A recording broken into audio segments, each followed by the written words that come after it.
Sir Namakkal டிஸ்ட்ரிக்ட்ல இந்த kidney திருட்டு வழக்கு என்ன ஸ்டேஜ், என்ன மாதிரி நடவடிக்கை அது பார்த்தீங்கன்னா அந்த லோக்கல் கோர்ட்டில் வழக்கு பதிவு செய்யப்பட்டிருக்கிறது.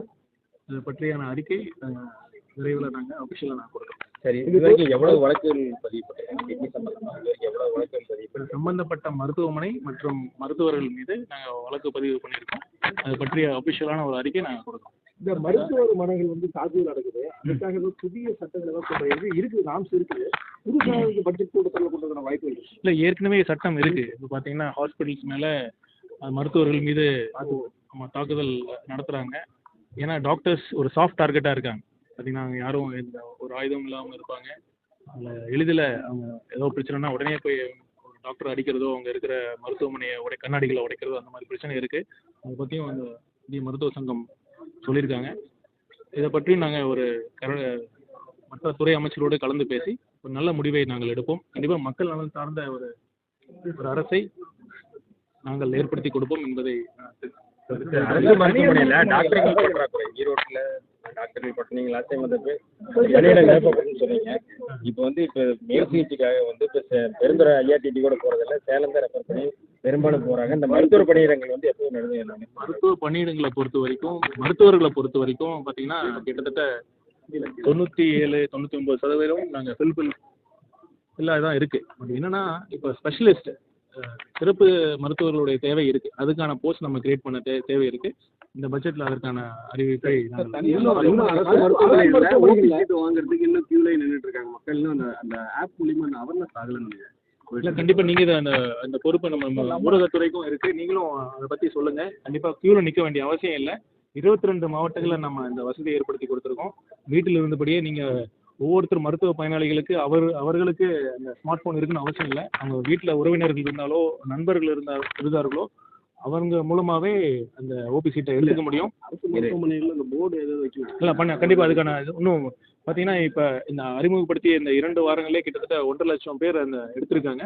இன்னும் அதிகமான தேவை இருக்குது. கண்டிப்பாக அதை இன்னும் மக்கள் மத்தியில் கொண்டு செல்வதற்கான அனைத்து திட்டங்களும்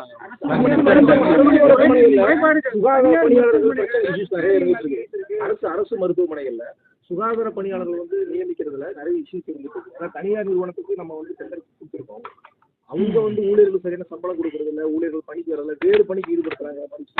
தமிழ்நாட்டில் நிறைய அரசு முன்னாடி இருந்துச்சு நீங்க சொல்ற மாதிரி. இப்பயுமே வந்து ஒப்பந்த பணியாளர்கள் ஈரோடு, நாமக்கல், பல்வேறு மாவட்டங்களில் தொடர்ந்து போராட்டம் நடத்தி எங்களுக்கு சம்பளம் அந்த நாம்ஸ் பிரகாரம் கொடுக்குறதுன்னு சொல்லிட்டு தொடர் போராட்டம் நடத்திட்டே இருக்காங்க. அது எப்போ சரி செய்யப்படும்? வேற கான்ட்ராக்ட்ல இப்போ வந்து சொன்ன மாதிரி ஒப்பந்த அடிப்படையில் தான் நம்ம இந்த துப்புரவு பணிகள்லாம் நம்ம செஞ்சுக்கிட்டு இருக்கோம் அரசு மருத்துவமனையில். இந்த சம்பளம் அவங்க லேட்டாக கொடுக்கறது அந்த பிரச்சனை இருக்குது. 10ஆம் தேதி 15ஆம் தேதி வரைக்கும் கொடுக்காம இருக்கிறதா இருக்குது. இப்போ நம்ம உடனே சொல்லியிருக்கோம் 5ஆம் மாதம் 5 தேதிக்குள்ளே நம்ம சம்பளம் கொடுக்கணும்னு நம்ம சொல்லியிருக்கிறோம். அப்புறம் அந்த முன்னே இருந்த ஆட்சி காலத்தில் இந்த பார்த்தீங்கன்னா எவ்வளோ கான்ட்ராக்ட் எம்ப்ளாயீஸோ அவங்க முழுக்க பணிக்கு வராமல் அவங்க போலியாக அட்டண்டன்ஸ் கொடுக்குற அந்த பிரச்சனையும் இருந்திருக்கு. இப்போ நம்ம அட்டண்டன்ஸ் அந்தந்த மருத்துவ முதல்வர்கள் அந்த மருத்துவமனை சீஃப் மெடிக்கல் ஆஃபீஸரும் அந்த அட்டண்டன்ஸை பார்க்கணும். முன்னாடி அந்த வசதி இல்லாமல் இருந்தது. அந்த மருத்துவமனையோட சீஃப் மெடிக்கல் ஆஃபீஸருக்கு அட்டண்டன்ஸ் அன்னைக்கு எப்போ தற்போது எத்தனை பணியாளர்கள் பணியில் இருக்காங்கிற செய்தி தெரியாமல் இருந்தது. அடுத்த நாள் தான் தெரியுற மாதிரி இருந்தது. அதை உடனுக்குடன் அப்பொழுதே தெரியணும். அப்போ தான் அவங்களோட கண்ட்ரோல் இருக்கணும் அப்படின்னு பண்ணியிருக்கோம். கண்டிப்பாக இந்த பிரச்சனைகள் இருக்குன்னு நான் ஒத்துக்கிறேன். இதை படிப்படியாக சரி செய்யப்படும்.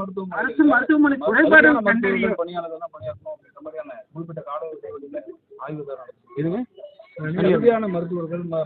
தனியார் பார்த்தீங்கன்னா ஒரு MBBS டிகிரி பாஸ் பண்ணிட்டு அப்புறம் MD டிகிரி பாஸ் பண்ணி தான் வராங்க. கண்டிப்பாக அந்த டிகிரி இருந்ததுன்னா அவங்களுக்கு தகுதி இருக்குன்னு தான் அர்த்தம்.